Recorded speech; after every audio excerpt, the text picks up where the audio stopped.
اعوذ باللہ من الشیطان الرجیم بسم اللہ الرحمن الرحیم ربی اشرح لی صدری ویسر لی امری واحلل عقدۃ من لسانی یفقہوا قولی۔ الحمدللہ، اللہ کا شکر، احسان اور اس کی رحمت سے آج ہم سپارہ نمبر 24 فمن اظلم پڑھیں گے۔ اس میں ہم سورۃ الزمر کا بقیہ پڑھیں گے۔ آیت نمبر 32 میں اللہ تعالیٰ نے فرمایا فمن اظلم، اور کون بہت بڑا ظلم کرنے والا ہے اس شخص سے جس نے مجھ پر جھوٹ باندھا۔ تو اللہ پر جھوٹ باندھنا یہ ہے کہ اللہ کے ساتھ شرک کرنا ہے۔ یہاں جو ہے ایک جھوٹا عقیدہ گھڑا، شرک کیا، سچائی کو جھٹلایا، ان کا ٹھکانہ جہنم ٹھہرائے گا۔ دوسرا سچائی لے کر آیا اور سچائی کی تصدیق کی، اس کی برائیاں اللہ تعالیٰ نے ساقط کر دیں اور اس کو نیکیوں کی بہترین جزا ملے گی۔ کفار نبی کریم صلی اللہ علیہ وآلہ وسلم کو قتل کی دھمکیاں دے رہے تھے اور یہ کہہ رہے تھے کہ ہمارے معبودوں کو کچھ نہ کہو۔ اللہ تعالیٰ نے تسلی دی کہ اللہ اپنے بندوں کے لیے کافی ہے، اللہ ان کافروں سے انتقام لینے کے لیے بھی کافی ہے۔ آپ اللہ پر بھروسہ رکھیں اور اسی پر اہل حق کو بھروسہ اور توکل کرنا چاہیے۔ یہ کتاب اللہ کی برحق نازل کی گئی ہے کہ لوگ اس سے ہدایت حاصل کریں، لیکن اگر وہ اپنے لیے کسی اور راستے کا انتخاب کرتے ہیں تو پھر اللہ کی طرف سب نے پلٹ کر جانا ہے، وہ ان سے خود ہی نمٹ لے گا۔ مثال سے سمجھایا گیا کہ موت اور زندگی اسی کے قبضے میں ہے۔ نیند کو موت کے مترادف قرار دیا گیا اور کہا زندگی موت سب اسی کے ہاتھ میں ہے۔ مشرکین کے اس رویے کا ذکر کہ جب اکیلے اللہ کا ذکر کیا جاتا ہے تو یہ بگڑنے لگتے ہیں، جب اس کے سوا دوسرے معبودوں کا ذکر ان کے ہوتا ہے تو خوشی سے کھل اٹھتے ہیں۔ یہ رویے آج تک قائم ہیں اور اب مسلمان کی بھی یہی کیفیت ہے۔ ان کو سخت عذاب کی دھمکی دی ہے۔ نعمت ملتی ہے تو کہتے ہیں اپنے علم کی بنا پر ملی، دنیا کی دولت پر فخر کرتے ہیں، حالانکہ یہ دونوں آزمائشیں ہیں۔ مصیبت آئے تو اللہ کو پکارتے ہیں۔ کھلا رزق ملنا اس بات کا پیمانہ نہیں ہے کہ اللہ راضی ہے۔ آزمائش اور رحمت میں فرق ہوتا ہے۔ آیت 53 میں اللہ تعالیٰ بہت ہی پیاری آیت بتاتے ہیں جو تپتے صحرا میں ٹھنڈے بادلوں کی طرح ہے۔ اے نبی صلی اللہ علیہ وآلہ وسلم، کہہ دو کہ اے میرے بندو جنہوں نے اپنی جان پر زیادتی کی، اللہ کی رحمت سے مایوس نہ ہو جاؤ، یقیناً اللہ سارے گناہ معاف کر دیتا ہے، وہ تو غفور الرحیم ہے۔ اللہ سے معافی مانگ کر تو دیکھیں، اللہ تعالیٰ 100 قتل کرنے والے شخص کو اگر بخش سکتا ہے تو اللہ تعالیٰ بڑا ہی رحیم و کریم ہے۔ اپنے گناہوں کو یاد کر کے اس رمضان المبارک کے مہینے میں زیادہ سے زیادہ اللہ تعالیٰ کے ہاں اپنی معافی کا ذریعہ بنائیں۔ استغفار کو جو کچھ کر چکے ہو سب اللہ تعالیٰ معاف کر دے گا، بس اپنے رب کی طرف پلٹ آؤ۔ یہ بھی ایک اللہ تعالیٰ نے طریقہ بتایا کہ اگر تم کوئی گناہ کر بیٹھے ہو، اللہ کے سامنے گر گرا کے معافی مانگو اور پھر نہ کرنے کا عہد کر لو، اس کے مطیع و فرما بردار ہو جاؤ، اللہ کی جو کتاب ہے اس کی پیروی اختیار کر لو اور اچانک آنے والے اس دن کے عذاب سے بچنے کا سامان کر لو جس دن لوگ پچھتائیں گے کاش شرک نہ کرتے تو تقوی والوں میں ہوتے۔ متکبروں کے چہرے اس روز کالے ہوں گے۔ پھر کہا گیا کہ انبیاء علیہ السلام بھی اگر شرک کرتے تو ان کا بھی کیا کرایا غارت ہو جاتا۔ اللہ کی کبریائی، آخری رکوع میں اللہ کی کبریائی کی زبردست منظر کشی ہے جس کی قدر ان انسانوں نے نہ کی۔ قیامت کے روز اللہ تعالیٰ ایک ہاتھ میں زمین ہوگی اور ایک ہاتھ میں آسمان لپیٹے ہوئے ہوں گے۔ حدیث میں آتا ہے کہ اللہ آسمانوں اور زمینوں یعنی سیاروں کو اپنی مٹھی میں لے کر اس طرح پھیرے گا جیسے بچہ گیند پھیرتا ہے، اور پھر کہے گا میں ہوں اللہ وحدہ لا شریک، میں ہوں جبار اور میں ہوں بادشاہ۔ کہاں ہے زمین کے بادشاہ جبار اور متکبر؟ یہ کہتے ہوئے حضور صلی اللہ علیہ وآلہ وسلم پر ایسا لرزہ طاری ہوا کہ لگتا تھا کہ منبر سے گر جائیں گے۔ بخاری اور مسلم میں یہ میری پیاری بہنوں حدیث آتی ہے۔ پھر زمین رب کے نور سے چمک اٹھے گی، میزان لگ جائے گی، انبیاء علیہم السلام اور گواہ حاضر کر دیے جائیں گے اور ٹھیک ٹھیک حق کے ساتھ فیصلہ کر دیا جائے گا۔ لوگ گروہ در گروہ دوزخ میں اور کچھ لوگ جنت کی طرف لائے جائیں گے۔ دوزخ کے فرشتے پوچھیں گے کیا تمہارے پاس کوئی ڈرانے والا نہ تھا آیا؟ جنت قریب لے آئی جائے گی، سلامن سلام سے جنتیوں کا استقبال ہوگا، وہ اللہ کا شکر ادا کرتے ہوئے داخل ہو جائیں گے جنت میں۔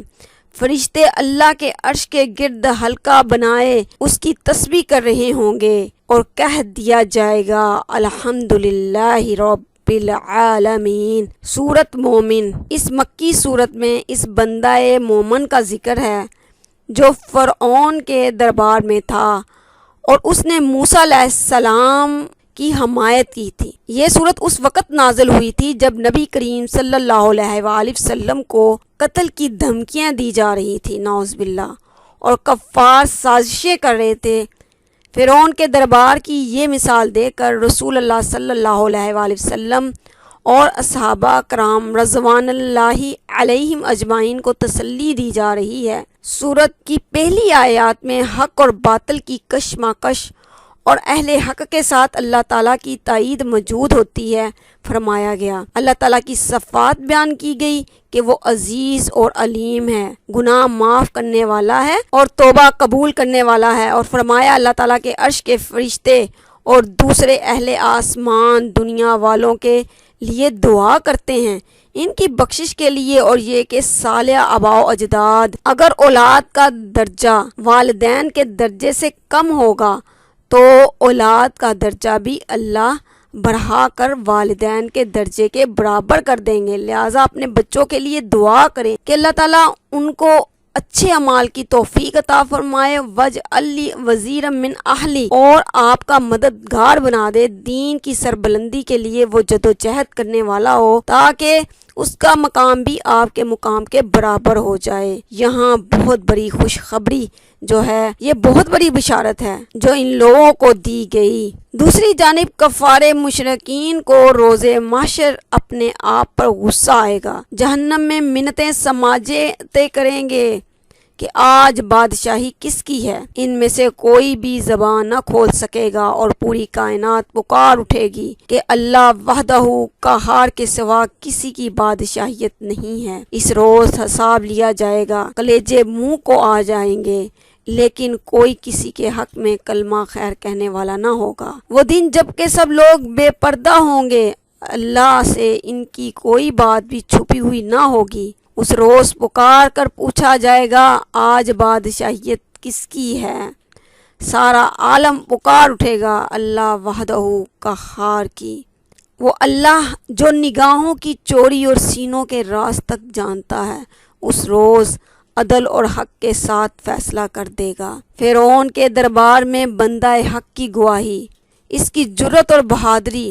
21 میں اللہ تعالیٰ نے فرمایا قریش مکہ کی قتل کی سازشوں کے جواب میں مومن آل فرعون کا قصہ سنایا گیا، اور اس قصے کے ذریعے 3 گروہوں کو 3 مختلف سبق دیے گئے ہیں۔ کفار کو بتایا گیا کہ جو کچھ تم محمد صلی اللہ علیہ وآلہ وسلم کے ساتھ کرنا چاہتے ہو، یہی کچھ اپنی طاقت کے زور پر فرعون حضرت موسیٰ علیہ السلام کے ساتھ کرنا چاہتا تھا۔ اب کیا یہ حرکتیں کر کے تم بھی اسی انجام سے دوچار ہونا چاہتے ہو جس سے فرعون دوچار ہوا تھا؟ حضرت محمد صلی اللہ علیہ وآلہ وسلم کے ساتھیوں کو سبق دیا گیا ہے کہ یہ ظالم بظاہر خواہ کتنے ہی بالادست ہوں، ظالم ہو، ان کے مقابلے میں تم خواہ کتنے ہی کمزور بے بس ہو، مگر تمہیں یقین رکھنا چاہیے کہ جس اللہ کے دین کا بول بالا کرنے کے لیے تم کام کر رہے ہو اس کی طاقت ہر دوسری طاقت پر بھاری ہے، لہٰذا جو بڑی سے بڑی خوفناک دھمکی بھی یہ تمہیں دے سکتے ہیں، اس کے جواب میں بس اللہ کی پناہ مانگ لو اور اس کے بعد بالکل بے خوف ہو کر اپنا کام میں لگ جاؤ۔ خدا پرست کے پاس ظالم کی ہر دھمکی کا بس ایک ہی جواب ہے، اور وہ ہے یہ کہ اللہ مجھے اپنی پناہ میں لے لے۔ اے اللہ، ان لوگوں کی سازشیں مجھ پر عیا نہ کر، مجھے اپنی پناہ میں لے لے، اپنی حفاظت میں لے لے۔ موسیٰ علیہ السلام نے کہا، میں نے تو ہر اس متکبر کے مقابلے میں جو یوم حساب پر ایمان نہیں رکھتا اپنے رب اور تمہارے رب کی پناہ لے لی ہے۔ اسی طرح خدا کے بھروسے پر خطرات سے بے پرواہ ہو کر کام کرتے جاؤ، آخرکار اس کی نصرت آ کر رہے گی۔ آج کے فرعون بھی وہی کچھ دیکھ لیں گے جو کل کے فرعون دیکھ چکے ہیں۔ وہ وقت آنے تک ظلم و ستم کے جو طوفان بھی کھڑے کر رہے ہیں ان پر صبر کرو اور برداشت کرتے جاؤ، اللہ تمہارے ساتھ ہے۔ ان دو گروہوں کے علاوہ ایک تیسرا گروہ بھی معاشرے میں موجود ہے، اور وہ ان لوگوں کا گروہ ہے جو دلوں میں جان چکے ہیں کہ حق محمد صلی اللہ علیہ وآلہ وسلم ہی کے ساتھ ہے۔ کفار قریش زیادتی کر رہے ہیں، مگر یہ جان لینے کے باوجود خاموشی کے ساتھ حق اور باطل کی اس کشمکش کا تماشا دیکھ رہے ہیں۔ اللہ تعالیٰ نے اس موقع پر ان کے ضمیر کو جھنجھوڑا ہے اور انہیں بتایا ہے کہ جب حق کے دشمن علانیہ تمہاری آنکھوں کے سامنے اتنا بڑا ظلمانہ قدم اٹھا رہے ہیں تو تمہیں پیارے نبی صلی اللہ علیہ وآلہ وسلم کا ساتھ دینا چاہیے، کیونکہ پیارے نبی صلی اللہ علیہ وآلہ وسلم سچے ہیں۔ جس طرح فرعون کے دربار میں ایک راست باز آدمی نے اس وقت اپنا فریضہ سر انجام دیا جب فرعون نے حضرت موسیٰ علیہ السلام کو قتل کرنا چاہا تھا، پیارے نبی صلی اللہ علیہ وآلہ وسلم کے ساتھ بھی وہی مصالحتیں ہیں، ان کے پیارے ساتھیوں کے ساتھ بھی وہی باتیں ہیں، وہی مصالحتیں ہیں جو اس شخص کو راہ حق میں پیش آئی، جو فرعون کے دربار میں تھا، لیکن اس نے ایسی ایمان افروز تقریر کی کہ سب حیران رہ گئے۔ اس آدمی کا نام معلوم نہیں ہو سکا جس نے اٹھ کر کہا کہ میں حضرت موسیٰ علیہ السلام کے ساتھ ہوں، اور آخر میں اس نے یہ کہا، وَأُفَوِّضُ أَمْرِي إِلَى اللَّهِ، میں اپنا معاملہ اللہ کے سپرد کرتا ہوں، کہہ کر ان ساری مصالحتوں کو ٹھکرا دیا۔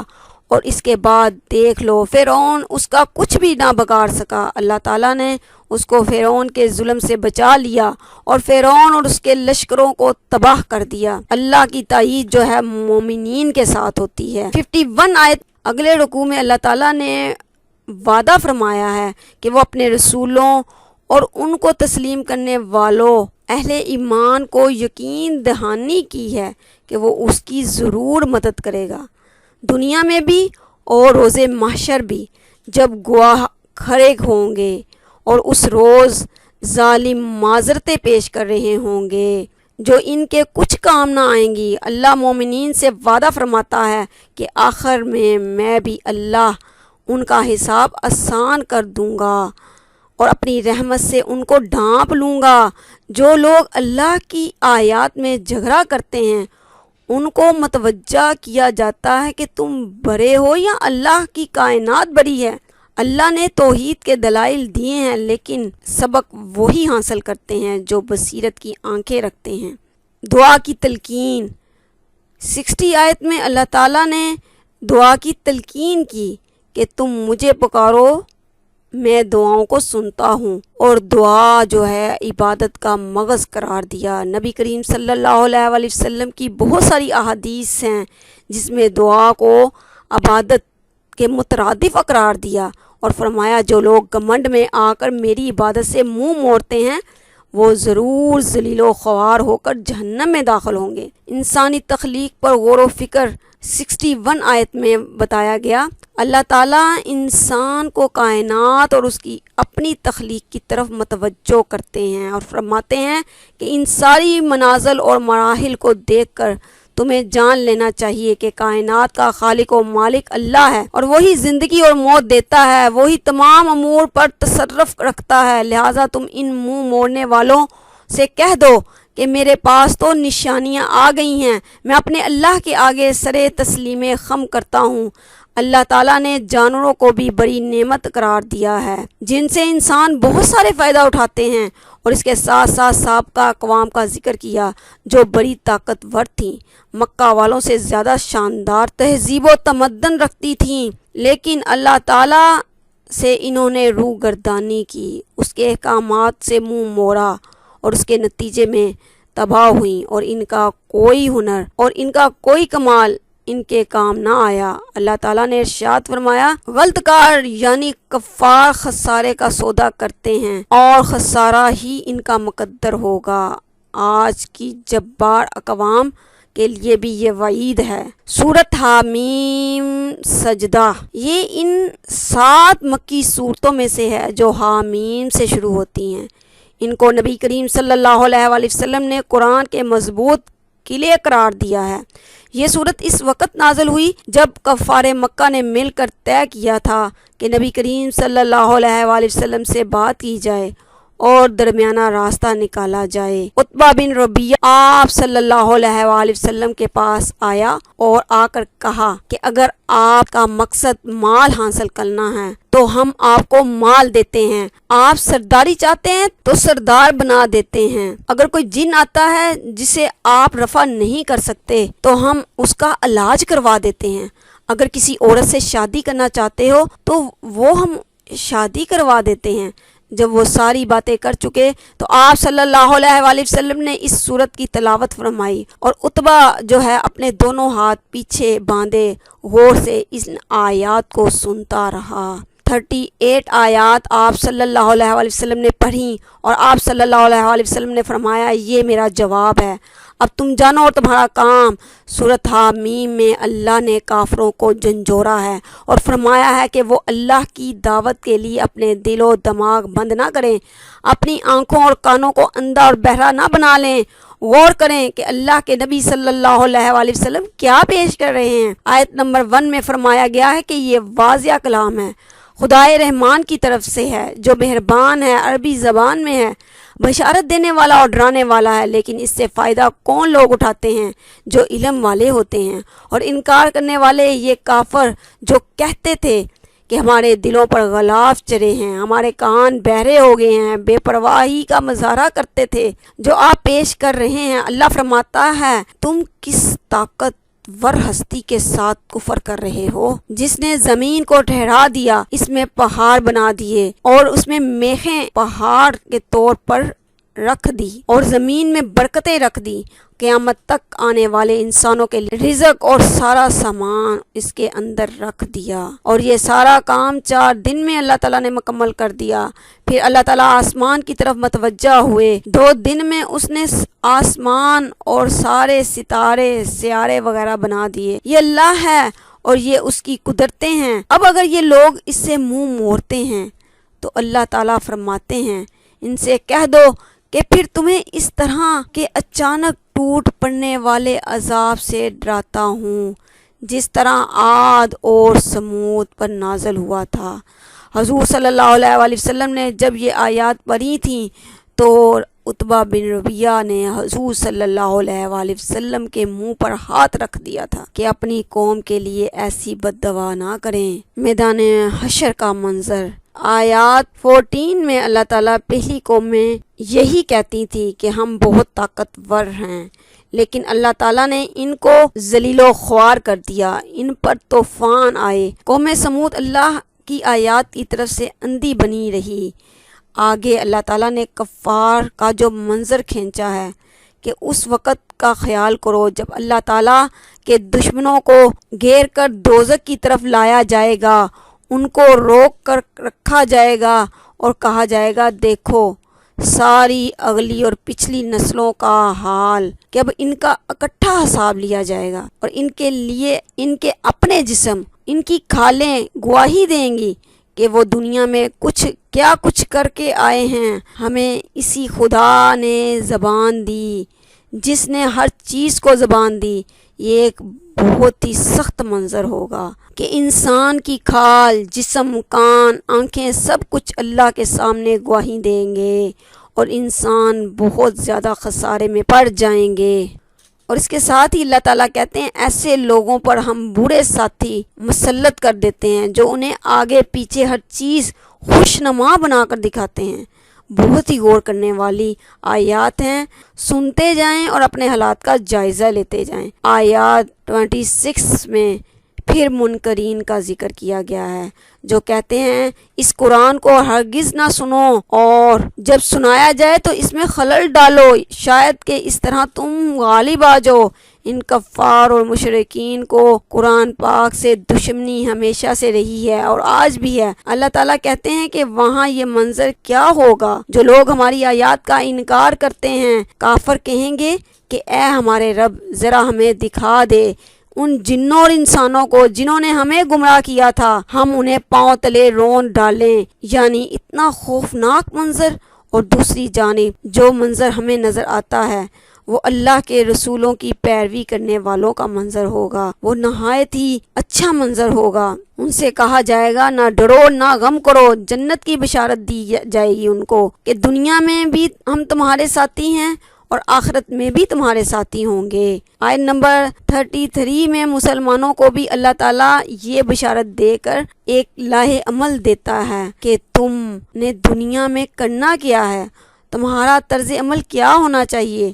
دنیا کا بہترین کام اللہ تعالیٰ کے دین کی طرف بلانا ہے اور نیک عمل کرنا ہے۔ نبی کریم صلی اللہ علیہ وآلہ وسلم اور آپ کے ساتھیوں اور ہمیں حکم دیا آپ بدی کو نیکی سے رفع کریں۔ یہ لوگ اگر آپ کے ساتھ برائیاں کر رہے ہیں، دشمنی کر رہے ہیں تو آپ ان کے ساتھ سچائی کریں۔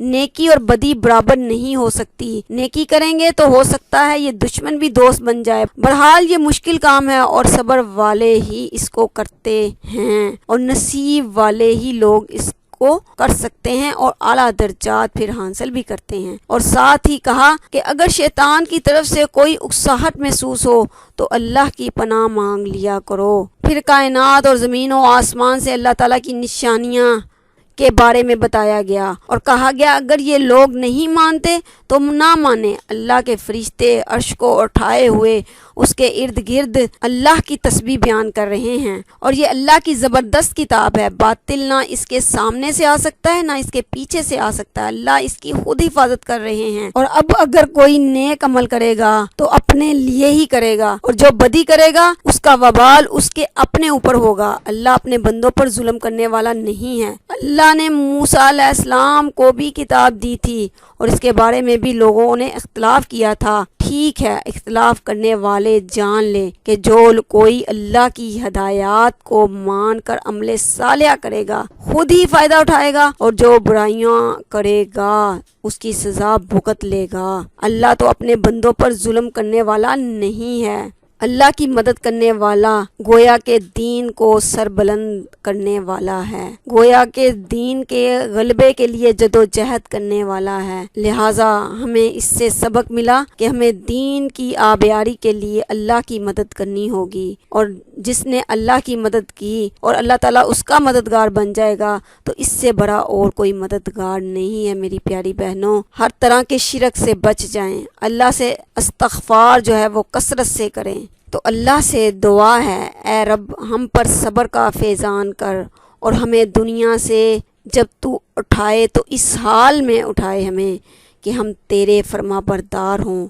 ہمارے لیے ہمارے اپنے کنبے سے ایک وزیر مقرر کر دے۔ وما علینا الا البلاغ المبین۔